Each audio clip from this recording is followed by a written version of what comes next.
Assalamualaikum warahmatullahi wabarakatuh. Salam rahayu, rahayu, rahayu, sagung dumadi. Dulur, ketemu lagi di acara podcast umum-umuan Sanggar Omah Joglo. Kali ini dalam kegiatan pagelaran seni budaya Wirotani, memperingati Hari Tani Nasional, Hari Sumpah Pemuda, dan juga Hari Pahlawan. Tidak lupa kegiatan ini juga dalam rangka sosialisasi peraturan perundang-undangan tentang cukai tahun 2023, gempur rokok ilegal. Nah, dulur, malam ini kita kembali berumuk-umuk bersama dengan tokoh-tokoh pengumuk-pengumuk yang tentu saja sudah tidak asing lagi bagi pemirsa dan pemerhati umum-umuan Sanggar Omah Joglo. Kali ini tema kita sesuai dengan judul acara, kita akan membahas tentang sejarah Wirotani yang ada di Ngawi.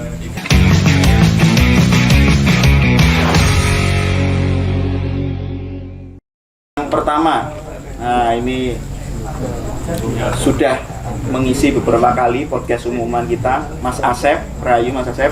Rahayu. Nah, yang menulis buku tentang Benteng Pendem dan mempopulerkan istilah Benteng Pendem Neraka Jawa. Masih neraka enggak Mas sekarang? Sekarang udah enggak. Enggak. Sekarang Benteng Pendem sudah menjadi salah satu, semoga nanti menjadi destinasi wisata unggulan di Kabupaten Ngawi.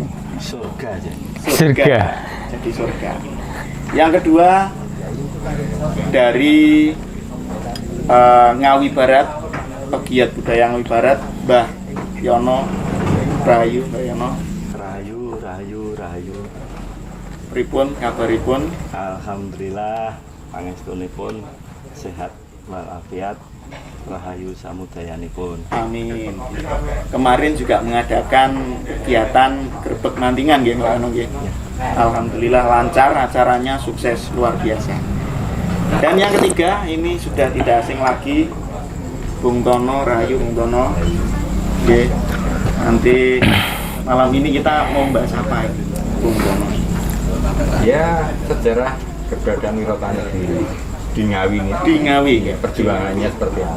Perjuangannya Wirotani Dan siapa Wirotani? dan siapa Wirotani. Baik dulu, ini yang menarik. Kemarin, baru saja minggu kemarin di Ngawi juga ada sebuah pagelaran yang diinisiasi oleh Dinas Pariwisata, yaitu Perjuangan Juru Martani. Nah, dalam event tersebut Pak Bupati juga menyampaikan bahwa Juru Martani itu mungkin arahnya kepada sebuah institusi atau gelar, karena beliau ngendika bahwa Juru Martani itu ahli yang bisa memeratakan kemakmuran, terutama di bidang pertanian, ahli pertanian yang membawa kemakmuran bagi seluruh masyarakat. Nah, kalau dalam literasi sejarah, kita juga mengenal tokoh yang memiliki nama atau dikenal dengan nama Ki Juru Mertani. Nah, ini kita ngomong dulu sebagai Juru Mertani, sebagai seorang sosok atau seorang tokoh. Mungkin bisa disinggung Mbak Yono, Ki Juru Mertani itu apa dan kira-kira di siapa dan di era mana beliaunya hidup? Terima kasih. Assalamualaikum warahmatullahi wabarakatuh. Waalaikumsalam. Dalam rangka Hari Tani ya, Yeah. dan sekaligus Hari Pahlawan. Karena tokoh-tokoh yang mau kita bicarakan ini selain sebagai petani, santri, juga seorang pejuang atau pahlawan. Kalau kita berbicara masalah Ki Juru Mertani, itu mungkin di masing-masing era itu ada. Bisa mungkin dikatakan seorang menteri, menteri Menko mungkin. Di era Pajang, di era akhir Demak, itu ketika masanya Joko Tingkir atau Hadiwijoyo, ketika terjadi kesalahpahaman atau perebutan suksesi ya, itu ada tokoh di antaranya yaitu Ki Juru Mertani, di antaranya Ki Penjawi, Ki Ageng Pemanahan, dan Ki Juru Mertani. Itu ketika di era akhir Demak, di mana waktu itu beliau-beliau ini tokoh-tokoh di belakang layar. Waktu itu yang diajukan yaitu Panembahan Senopati. Itu ada tokoh Ki Juru Mertani. Selanjutnya di Ngawi Barat ini, di Ngawi khususnya nih, di Ngawi itu ada beberapa makam yang diyakini di situ juga seorang tokoh Juru Mertani. Misalkan di Lir-Liran itu ada juga Juru Mertani. Kemudian di wilayah utara Monumen Suryo itu juga ada makam di pinggir Bengawan juga Juru Tani. Terus di wilayah TPK Banjarjo itu di areal perhutani itu juga ada makam Juru Mertani. Jadi sebenarnya ini kayaknya Juru Mertani ini tadi benar semacam gelar. Nah, ini mungkin di masing-masing eranya berbeda ya. Termasuk Wirotani di sini. Wirotani itu mungkin pergerakan ketika perang Java Orlok. Itu mungkin di awal-awal peperangan itu terkonsentrasi di wilayah barat di antaranya. Kalau yang di Ngawi ini bisa dikatakan karena Pangeran Diponegoro sendiri itu sebenarnya kan saudara-saudaranya banyak yang menjadi pejabat di wilayah Bangletan. Karena Pangeran Diponegoro itu selain terah dari Jogja Hamengkubuwono, sementara yang mengasuh Pangeran Diponegoro itu adalah nenek buyutnya, Gusti Kanjeng Ratu Tegarrejo. Itu aslinya dari Sukawati, saudara dari Ronggo Prawiro Dirjo I Adipati Wedono Madiun. Itu dari garis yang tertua dulu. Selanjutnya salah satu istri dari beliau yaitu Retno Ningsih. Retno Ningsih atau nanti ininya, Retno Ningsih itu putra dari Ronggo Prawiro Dirjo III Adipati Wedono Madiun yang tinggalnya di Maspati. Beliau adalah saudara seayah Sentot Prawiro Dirjo, termasuk salah satu Adipati Ngawi itu juga putra dari Ronggo Prawiro Dirjo yaitu Yudodino. Itu masih saudara. Iya, Pak Yono. Kita potong dulu. Kita kembali lagi kepada pokok bahasan Ki Juru Martani. Berarti kalau kita ngomong tentang Ki Juru Martani itu merupakan salah satu tokoh di era Pajang dan Mataram awal gitu. Pak Tono bisa ditambahkan, Pak Tono? Ya, kalau menurut babat atau literasi yang pernah kami baca tentang Ki Juru Mertani, betul apa kata Mbak Yono tadi, memang di era akhir Demak, jadi era awal-awalnya Pajang sampai ke awal berdirinya Mataram Islam. Jadi memang ada 3 tokoh center Trimas Ketirnya Mataram yang sangat terkenal ketika itu. Diantaranya adalah Ki Juru Mertani itu sendiri, Ki Ageng Pemanahan, dan Ki Panjawi. Ketiga tokoh ini memang di era Demak dan berdirinya Pajang ini perannya sangat besar. Nah, ketika Pajang mulai mengalami kesurutan, kemudian ketika Pajang jaya-jayanya Pajang dan ada pergolakan di Jepang, dengan Aryo Penangsang itu, nah di sini kelihatan siapa peran Juru Mertani itu, kelihatan bahwa dia adalah ahli strategi perang. dia memang seorang ahli dalam peperangan itu untuk menyusun kekuatan-kekuatan atau strategi yang lain. Nah, selain itu ketika era Sutowijoyo ketika berselisih dengan Pajang, itu pun di sini peran Ki Juru Mertani juga sangat kelihatan.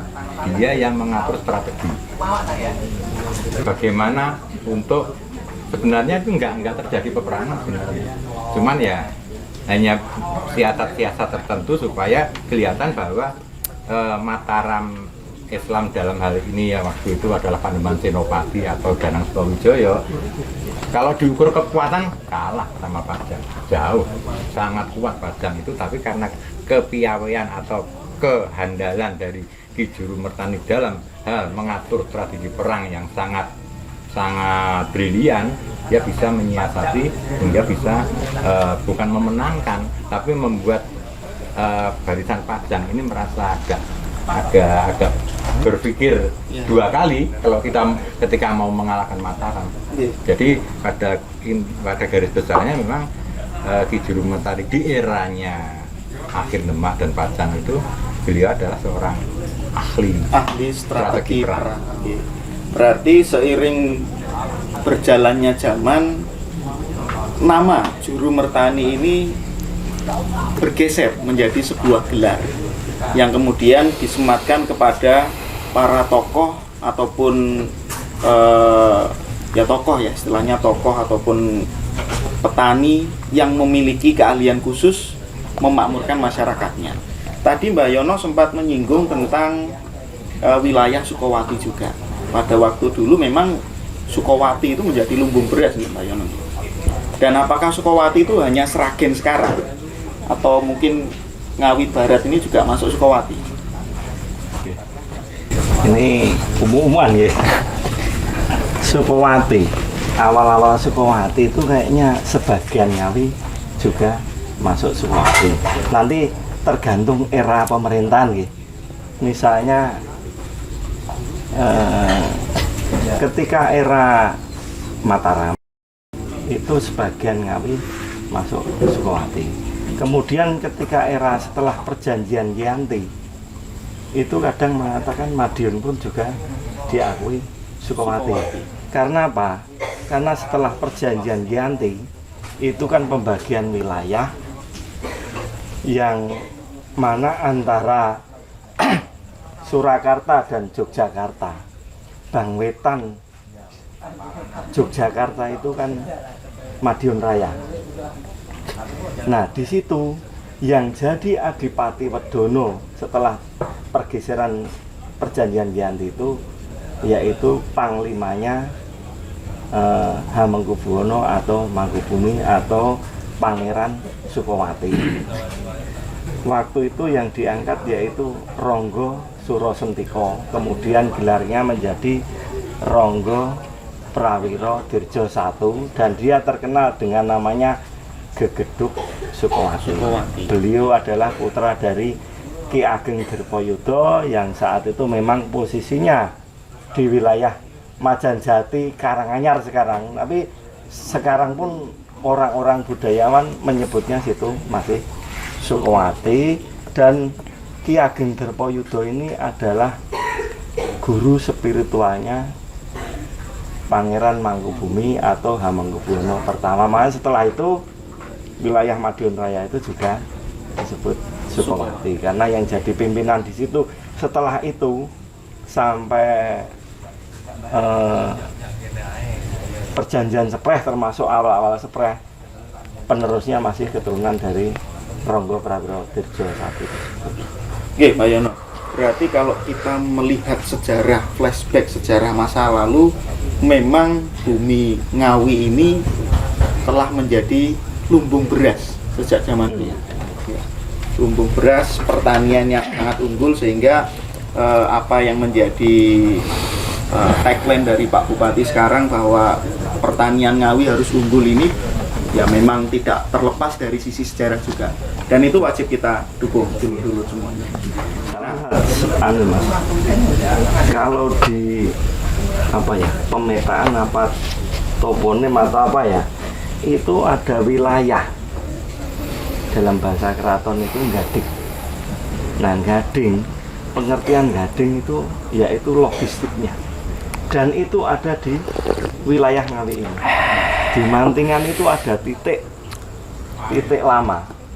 Di sebelah selatannya Ngerancang itu ada istilah gading, nanti ada istilah segaran. Segaran itu kayak taman air lah. Di wilayah sana ada. Kemudian ada kuncen. Bahasa kuncen itu termasuk di Madiun sana, kuncen itu pasti titik-titik lama. Kuncen, candi, gading, alun-alun, nah itu. Nggih, betul, memang Ngawi itu termasuk lumbung logistiknya untuk Mataram. Kita bergeser kepada Mas Asep. Tadi Mbah Yono sudah menyampaikan ada perjanjian Giyanti, kemudian ada perjanjian Sepreh. Kalau Giyanti kan 1755 ya, Sepreh 1830. Mas Asep, di Ngawi sendiri juga ada salah satu apa ya, ini kalau kita ngomong tokoh ini juga belum sampai sekarang literasinya belum kita dapatkan ya kalau kita ngomong tokoh. Ya sementara kita sebut dengan tokoh dulu, dengan nama Wirotani. Nah, ini kalau menurut Mas Asep sendiri, Wirotani ini sebenarnya apa? Ataukah memang tokoh atau nama gerakan? Mas Gandhi, jadi sebelumnya sempat mengulik Wirotani ini di beberapa literasi dan menemukan, maksudnya yang udah dikumpulkan sebenarnya oleh dalam bukunya Antara Lawu dan Wilis, itu terjemahan dari catatan residen Madiun tahun 1938 Lucian Adam. Itu memang Wirotani itu terkenal pada awal-awal perang Jawa 1825. Jadi di Brangwetan, Negoro Wetan itu yang melakukan pemberontakan, penyerbuan itu sering disebut Wirotani. Tapi siapa Wirotani itu belum jelas. Jadi residen Rembang saat itu namanya Peter Herbert Baron van Lewitz van Bas, dia mencatat bahwa Wirotani ini dijuluki sebagai kelompok atau ketua pemberontak, rampok. Orang Belanda kan melabeli pejuang itu kan sebagai pemberontak, perampok, ekstremis, teroris gitu. Itu padahal kalau bagi kita mereka adalah pejuang gitu. Penyerbuannya itu dilakukan pada tanggal 17 September 1825. Bahkan ada catatannya kapan penyerbuannya. Dan titik penyerbuannya itu di di pusat bandar di Ngawi yang kemungkinan besar itu di Kalilorok, yang merupakan salah satu bandar besar jalur perdagangan jalur sungai yang itu basis untuk penyeberangan dan perdagangan tanggal 17 itu. Nah, di catatan yang lain pada tanggal sama 17 September 1825 itu Raden Ayu Yudokusumo yang merupakan istri dari Bupati Muneng itu juga menyerbu bandar dan melakukan pemberontakan terhadap pemangku wilayah saat itu dan melakukan pembantaian terhadap orang-orang Tionghoa yang saat itu menguasai bandar. Jadi bandar itu kan untuk penyeberangan yang diberlakukan sewa, bagi yang menyeberang dilakukan sewa, dan itu sewanya nanti disetorkan ke Belanda juga gitu. Itu di tanggal yang sama dalam catatan Lucian Adam itu. Saya curiga bahwa Wirotani ini tokoh, tapi dia nama apa ya, kayak nama julukan mungkin, atau nama samaran, karena tokoh-tokoh dulu itu nyaris semua memiliki nama samaran, nama yang itu untuk mengelabui Belanda juga gitu. Bahkan Pangeran Diponegoro kan juga punya banyak nama itu kan, Abdul apa? Hamid, terus Cokro, ya itu gitu. Jadi Belanda pun sebenarnya bingung siapa sebenarnya Wirotani ini. Nah, kalau berdasarkan catatan ini antara Raden Yudokusumo dan Wirotani ini melakukan penyebuhan yang sama, terus korbannya juga sama dan tujuannya juga sama. Saya curiga Wirotani ini tokoh, dan itu ya Raden Ayu Yudokusumo itu sendiri gitu, dengan prajurit berkuda yang kecil, dan itu jadi dari petani gitu. Jadi gitu. Ini berdasarkan penulisan saya yang jadi dalam buku Lucian Adam itu mengutip buku Orlok van Java yang dibuat oleh orang Belanda sih, itu Louw dan de Klerk itu. Nah, tapi memang masih banyak perdebatan siapa sebenarnya Wirotani, karena tidak jelas siapa sebenarnya gitu. Di buku itu pun juga seperti terpisah antara Wirotani dan Raden Ayu Yudokusumo. Tapi kalau melihat timelinenya itu sama, terus penyerbuannya di tempat yang sama gitu, saya curiga ini satu orang gitu. Tapi memang namanya mungkin samaran gitu. Namanya mungkin samaran. Dan Raden Ayu Yudokusumo sendiri kan anak dari HB 1 gitu. Iya, Mas Asep. Berarti sementara kita punya apa ya, semacam hipotesis atau kesimpulan sementara bahwa Wirotani itu merupakan Raden Ayu Yudokusumo. Mungkin ya? Iya, mungkin. Ya. Nanti kita masih Debatable ya? Masih debatable. Tapi kalau kita melihat dari apa ya, dari nama Wirotani itu mungkin kalau terdiri dari dua suku kata, Wiro dan Tani. Mungkin kalau Wiro itu kan perwira, Tani. Perwira dan petani. Kalau perwira kan simbol keberanian, simbol tentara. Tani. Berarti memang ya. Atau mungkin zaman dulu mungkin sudah ada yang namanya kamuflase gerilya seperti itu. Pak Ton mungkin bisa memberikan komentarnya.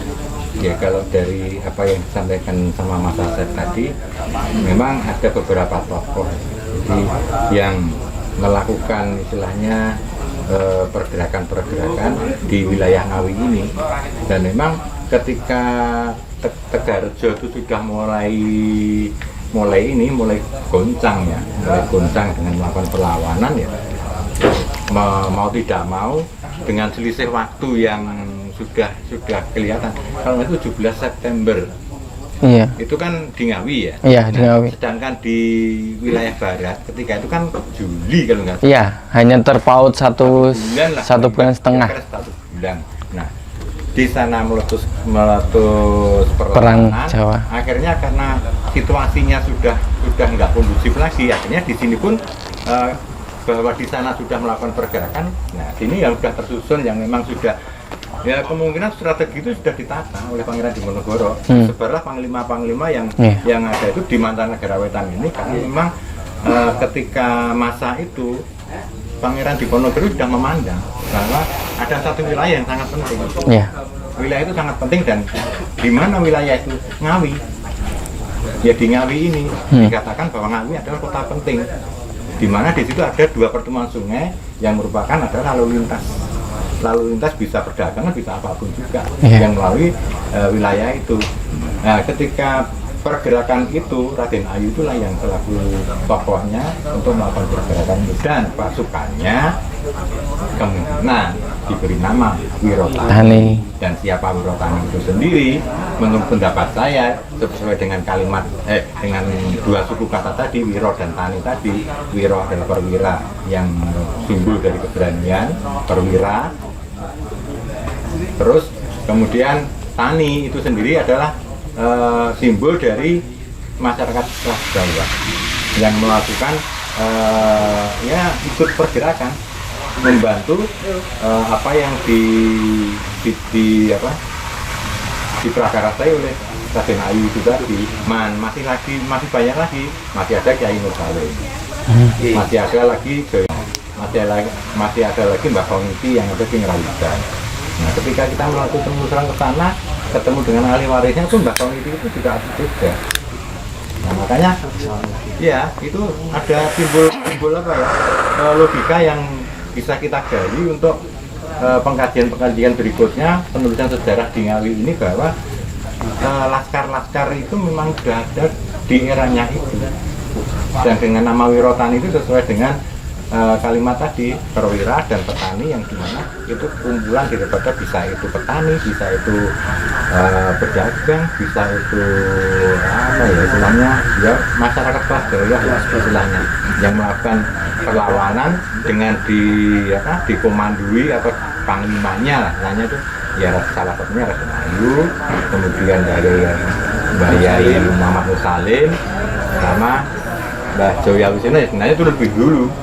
Mbah Joya Wisena itu lebih awal sebenarnya keberadaannya itu. Cinde Amoh ya. Nah, Cinde Amoh itu lebih awal karena itu. Dan masih ada lagi seperti Mbah Syekh Sihabudin, putra-putranya itu semuanya keluaran dari Tegal Sari itu. Baik, kita lanjutkan dulu pembahasan tentang apa dan siapa Wirotani. Tadi sudah banyak disampaikan oleh Pak Ton.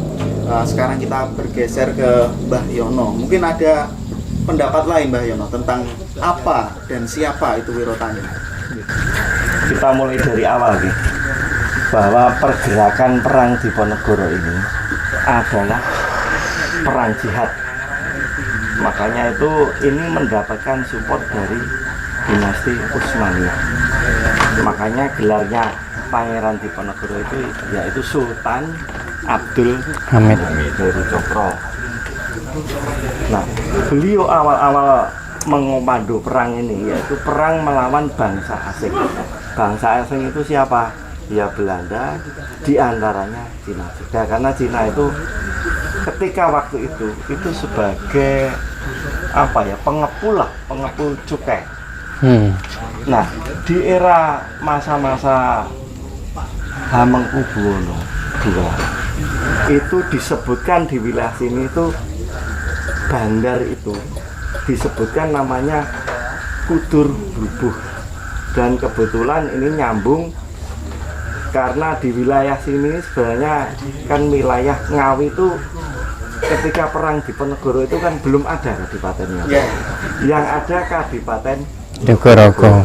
Dan titik Kudur Brubuh itu di Jogorogo, Brubuh. Nah, di sana itu ada petilasan ompak-ompak itu.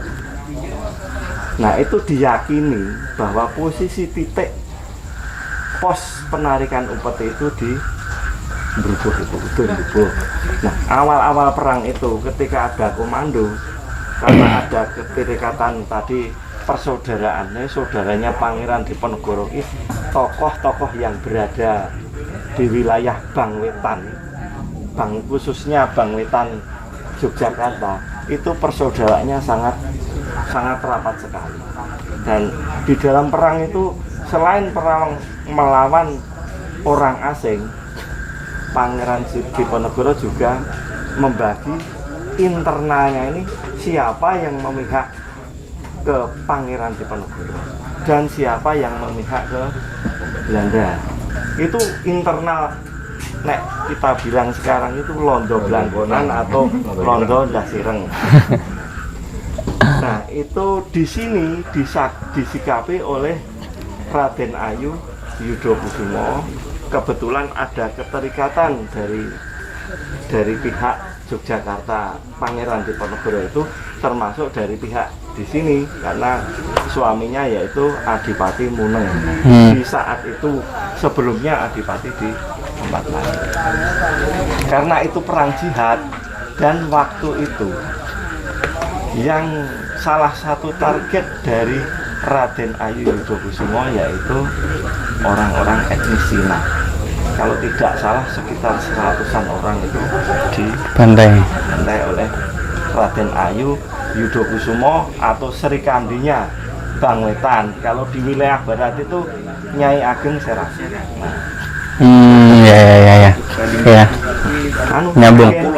Oh, nggih. Sragen sebelah utara Oh iya, itu iya. Grobokan, Serang Serang ya. Grobokan. Nah, itu ketika era awal-awal Java Orlok, perang Iya. Jawa. Nah, setelah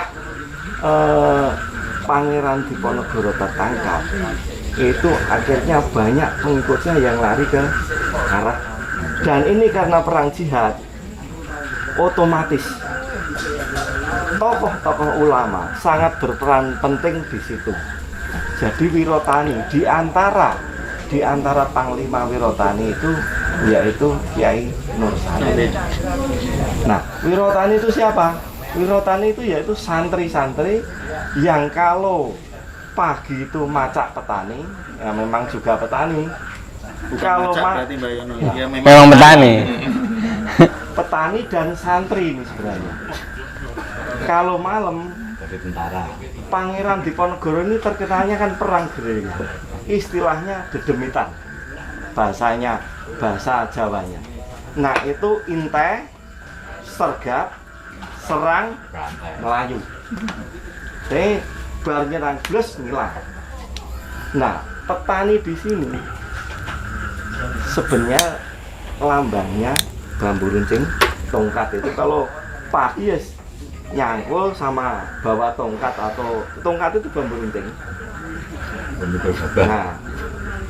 Nah itu ya santri-santri itu di antara ulama-ulamanya biasanya ciri-ciri dari seorang ulama itu keikhlasannya luar biasa, dan tokoh-tokohnya ini makam-makamnya kebanyakan di sepanjang pinggir Bengawan Solo. Ya tadi saya sebutkan Juru Tani yang di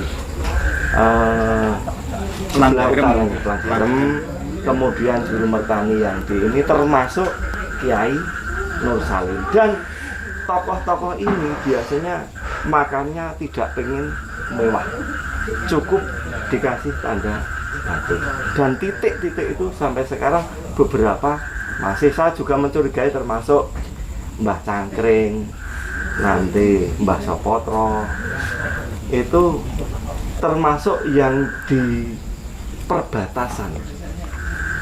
Itu ada Mbah Kiai Modo, itu di perbatasan Jawa Tengah Jawa Timur, tapi lebih masuk di Jawa Tengah, atau Mbah Kiai Nasir. Itu nama terkenalnya di situ Mbah Modo, itu termasuk juga laskarnya Pangeran Diponegoro. Awalnya makamnya sederhana karena beliau itu nggak pengen timbul riak dari perjuangan ini. Dan Wirotani yaitu ketika Pangeran Diponegoro ini pengikut-pengikutnya banyak menyebar ke wilayah sini. Ketika di sini sudah ditundukkan, sebagian lari ke Magetan, dan ini berhubungan dengan Raden Mas Aryo Kertonegoro. Raden Mas Aryo Kertonegoro di sini kan 1834 sampai 1837. Ketika Ngawi sudah kondusif, itu kan sudah perjanjian Spreh ya. Jadi adipati itu di bawah Belanda. Ketika di Ngawi sudah kondusif, beliau digeser ke Magetan. Magetan waktu itu pecah jadi 7 kadipaten. Nguranggareng, Mospati, Kawedanan. Ngawi ini Andrejen. Ya. Dan ketika Aryo Kertonegoro itu sudah menjadi Regen.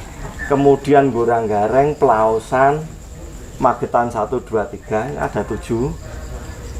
Dan beliau digeser ke Magetan 1837. Makanya di seputaran Magetan, Sungai Magetan itu banyak makam-makam pengikut Pangeran Diponegoro, dan Raden Mas Aryo Kertonegoro ini bisa mengondisikan Magetan. Makanya 7 keturunannya itu diberi hadiah jadi adipati di Magetan. Di Jalan Salak itu ada 6 atau berapa keturunannya, termasuk Raden Mas Suryo di situ.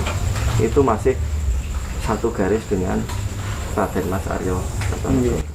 Oke, terima kasih Mbak Yono. Oke, sekarang kita bergeser ke Mas Asep ini. Ngawi, Wirotani. Nah, ini kan yang menarik. Kalau kita ngomong Wirotani itu pasti tujuannya ada di Ngawi. Setiap literatur yang kita baca pasti Wirotani ada di mana? Ngawi. Di Ngawi. Ya. Kenapa Ngawi, Mas Asep? Ya, jadi pada penyerbuan awal Perang Jawa itu kan kalau jaraknya dengan penyerbuan yang di Jogja itu hanya 1,5 bulan. Nah, kenapa Ngawi menjadi salah satu tempat yang strategis untuk diserbu di awal-awal? Karena Diponegoro tahu bahwa Ngawi itu salah satu tempat yang strategis karena jalur perdagangan di Ngawi itu cukup besar. Para pedagang beras, kalau namanya itu dalal itu ngumpulnya juga di Ngawi. Jadi Pangeran Diponegoro ingin menguasai sebuah pelabuhan yang itu untuk transportasi dari Surabaya ke Solo maupun dari Madiun ke Surabaya atau sebaliknya ke Solo juga gitu. Jadi untuk memboikot itu agar suplai ke Keraton Solo maupun ke Yogyakarta di stop di situ. Makanya Ngawi kenapa menjadi salah satu tempat yang perlu untuk dikuasai segera gitu pada Perang Jawa 1825. Tapi Wirotani itu setelah menyerang memang berhasil untuk menguasai bandar itu, tapi tidak lama karena Belanda langsung menerjunkan prajuritnya atau apa namanya yang ada di Surakarta, ya garnisonnya dari berbagai daerah untuk merebut kembali bandar di Ngawi. Dan nggak lama itu, jadi apa namanya penguasaan bandar di Ngawi oleh kelompok Wirotani itu hanya berapa bulan gitu udah direbut kembali oleh Belanda. Jadi Ngawi memang penting karena jalur perdagangan itu untuk menyetop suplai-suplai ke keraton maupun ke apa basis-basisnya Belanda. Pusat kotanya ya. Jadi mungkin cikal bakalnya ini ya, ketika Ngawi sudah direbut, dikuasai, muncul benteng. Ya, itu salah satu kenapa Belanda memperhitungkan Ngawi didirikan sebuah benteng, karena itu menjadi salah satu tempat yang penting untuk ini apa namanya diamankan. Gitu. Terima kasih Mas Asep. Nah ini saya juga sedikit menarik juga ya kalau dari Mbah Yono tadi mengatakan bahwa Diponegoro ini perang jihad juga. Dan mungkin pada waktu itu yang saya sedikit baca itu di kalangan masyarakat kita itu dicekoki dengan candu juga. Dan salah satu bandar candu itu di Ngawi. Nah, Ngawi ini mungkin kan bandar pelabuhannya. Ya. Sampai di Jogorogo itu ada mantri candu khusus. Orang Ya, orang Cina. Mungkin itu juga Ki Mayono yang menjadikan salah satu apa ya istilahnya kenapa kok perang jihad, karena itu juga mungkin ya. Ya betul, karena awal-awal perang Diponegoro itu Ngawi belum ada. Yang ada Kadipaten Jogorogo, Ngawi sendiri masih bagian dari Magetan. Makanya sebenarnya yang disebut Ngawi itu seberang Sungai Bengawan Solo. Iya, Ngawi Purba ya. Makanya nanti ada istilah Boyong Kadipaten. Awalnya di sebelah Utara. Ngawi Purba itu ya. sana, seberang timur sungai. Setelah ada Benteng Pendem baru digeser. Dan Benteng Pendem itu kan didirikan 1839. Dan Kiai Nur Salim itu sebenarnya beliau, semoga tidak salah, semoga ini juga umum-umuman, beliau adalah penghulu piyak. Iya, piyak. Payak atau piyak. Iya. Payak di mana? Gendingan. Nah, ini nyambung dengan Arya Kertanegara yang Kanjeng Raden Tumenggung. Nah, ini berbeda dengan Raden Mas, gelarnya berbeda nih walaupun dua figur. Ini Kiai Nur Salim itu di ini Payak, penghulu di Payak, ulamanya.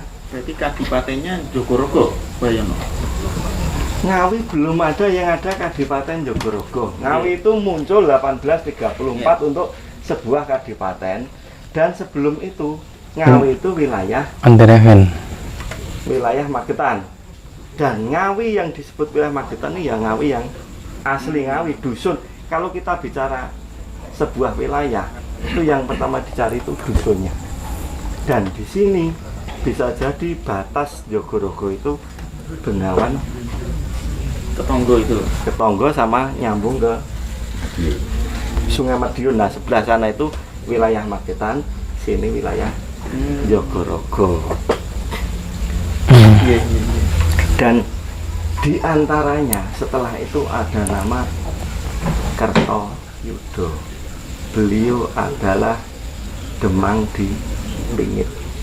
Kalau tidak salah keturunan dari Arya Kertonegoro. Pingit mana?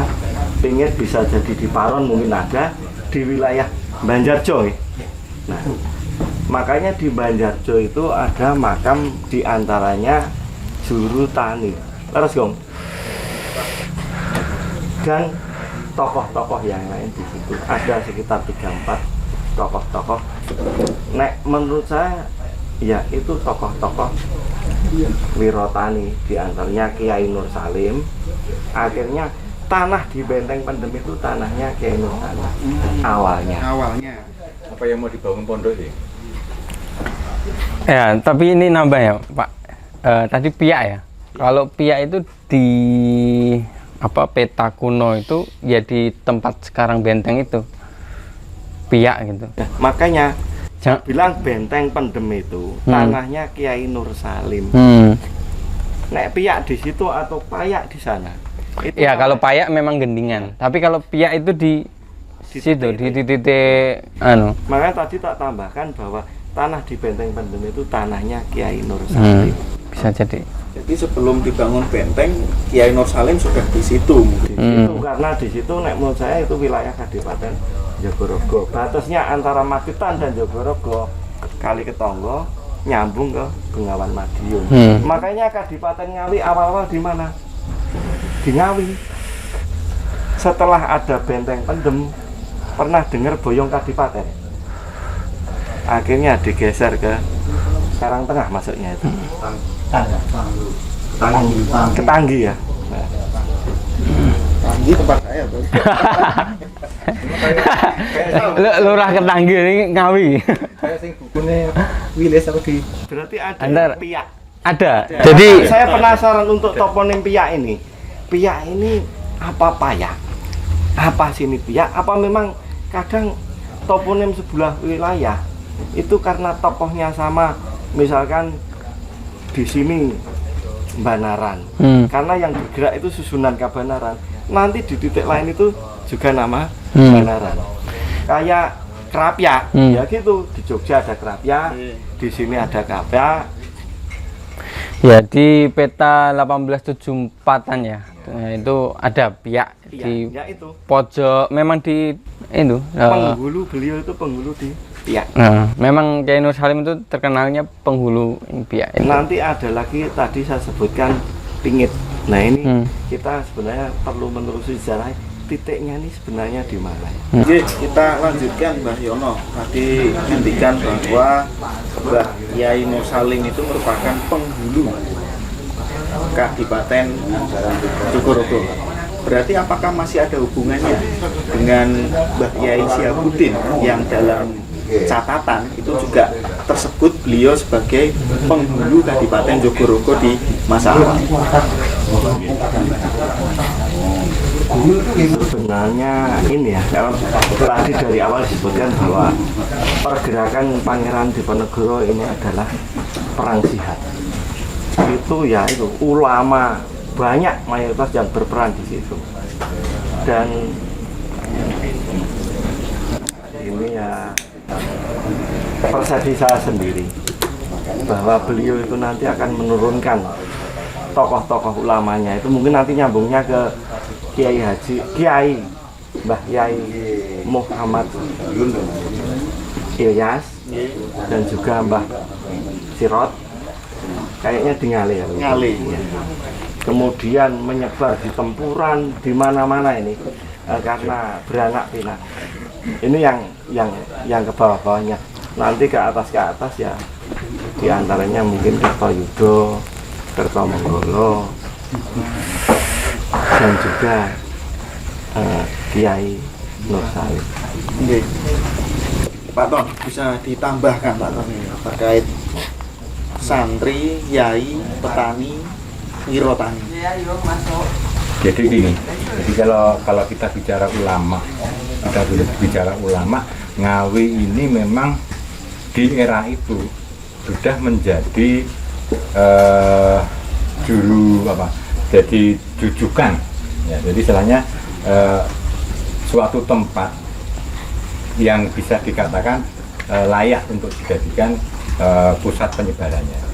Nah, itu berawal dari Mbah Yai Anom Besari Daruban, kemudian ke Tegalsari, Mbah Yai Muhammad Besari, kan putra beliau ketika itu Mbah Yai Hasan kalau misalnya yang kedua itu ketika memegang tampuk pimpinan di pondok itu bukan tidak berhasil, tapi kurang masif.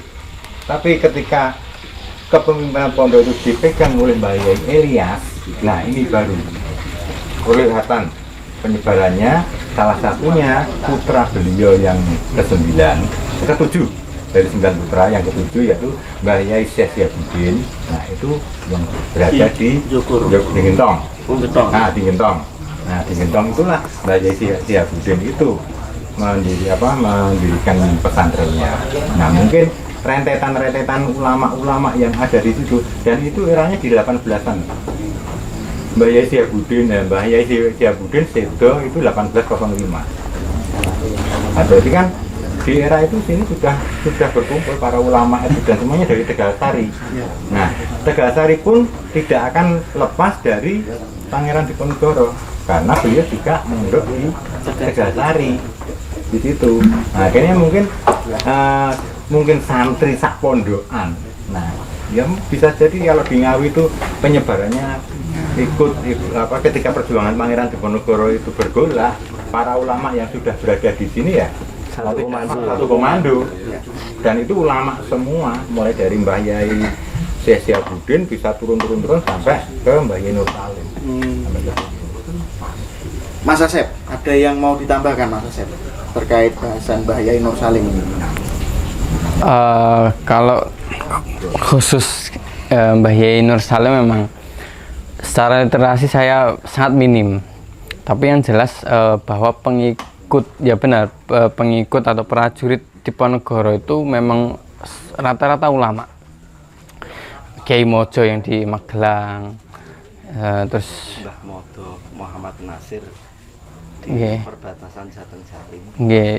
Memang ulama. Dan pasca Diponegoro itu ditangkap, sempat berpesan bahwa ya walaupun kalah, mereka akhirnya menepi bukan berarti tanpa perjuangan. Jadi mereka tanpa perlawanan. Jadi setelah 1830 mereka banyak ke daerah-daerah, terus mendirikan sebuah pemondokan masjid yang itu ditandai 2 sawo di depan masjidnya, itu menandakan bahwa mereka bekas prajurit Diponegoro. Dan kebanyakan itu pondok-pondok lawas, pondok-pondok tua, dan cikal bakal pondok pesantren yang saat ini banyak di daerah Jawa Timur, Jawa Tengah itu bekas-bekas prajurit Diponegoro. Dan perjuangan melalui ilmu itu justru sampai sekarang yang menjadi kunci pembangunan Indonesia ya mereka ini. Lahir kiai-kiai kondang yang juga ikut berjuang dalam kemerdekaan itu, yang akhirnya memerdekakan itu juga santri Jombang, ada Kiai Hasyim Asy'ari gitu. Jadi perjuangan di era 1830 walaupun kalah, kemudian mereka menepi dan berjuang di di tataran keilmuan, tapi kemudian justru yang memanen atau yang akhirnya melanjutkan perjuangan itu ya mereka-mereka ini, para santri, ulama-ulama ini. Baik dulur, sangat menarik sekali pembahasan kita mengenai apa dan siapa itu Wirotani. Ada banyak versi, ada banyak penjelasan dari masing-masing pengumuk tadi. Yang jelas Wirotani itu adalah pejuang petani, petani pejuang. Jadi kalau kita bisa tarik ke dalam masa sekarang, ayo masyarakat Ngawi sesuai dengan perintah Bapak Bupati bahwa Ngawi ini adalah lumbung beras, lumbung pangan nasional, penyangga ketahanan pangan nasional. Ayo masyarakat Ngawi lebih giat, lebih bersemangat dalam mengupayakan pertanian menjadi salah satu sumber dari pendapatan asli daerah Kabupaten Ngawi. Nah, tentang apa dan siapa Wirotani tentu saja ini memerlukan kajian lebih mendalam lagi. Dan itu tidak bisa kalau hanya kami-kami saja yang pengumuk-pengumuk ini, tentu saja tidak bisa. Harus dilengkapi dengan dukungan dari seluruh elemen yang berkewenangan. Monggo sareng-sareng nanti kita duduk bersama biar menjadi satu persepsi, kita gali sejarahnya biar menemukan jati diri Ngawi yang sebenarnya. Kita bukan sepele, kita adalah pejuang dan kita wajib mewarisi semangat perjuangan dari para pendahulu kita. Baik, dulur, semangat Wirotani, semakin semangat, jaya untuk Kabupaten Ngawi, dan tidak lupa yang terakhir, mari kita gelurakan semangat gempur rokok ilegal. Terima kasih. Assalamualaikum warahmatullahi wabarakatuh. Rayu, rayu, rayu, sakum.